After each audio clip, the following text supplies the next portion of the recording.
Mr. Sharpe, thank you so much for joining the Australia today. I want to begin by asking that how do you look at the Australia-India bilateral trade and investment situation right now, and what steps do you think can be taken to improve India investment literacy in Australia? Oh, certainly. Well, just having this Australia-India Business Summit here in Sydney has been a tremendous way to get people together, and we've heard all about those opportunities to grow together. And I know that Australian manufacturing needs to really ramp up collaboration efforts, and there's never been a better time than Australia and India to come together in the way that we've all been discussing this week.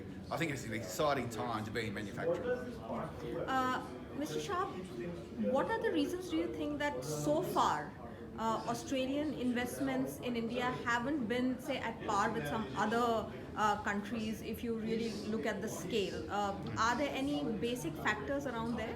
There certainly have been difficulties over many years around IP, which those past stories have been resolved. There's new technology being developed out of India to support intellectual property from overseas companies. And so we need to push that message greater in Australia to show that there's new ways of doing business with Indian partners to be able to do manufacturing and take on the world again together.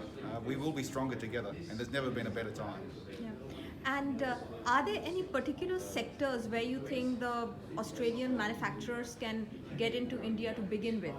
Oh, the opportunities are very vast.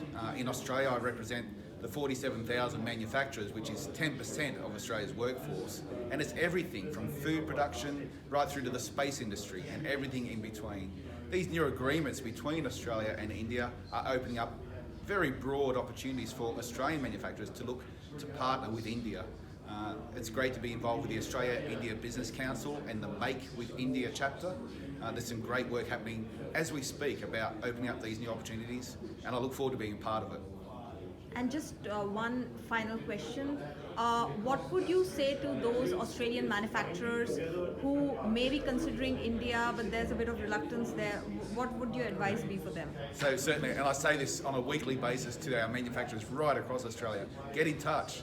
Talk to the people at AIBC. There's a great team right around the nation here in Australia that are willing to basically hold your hand and show you those opportunities and work with you. So get in touch.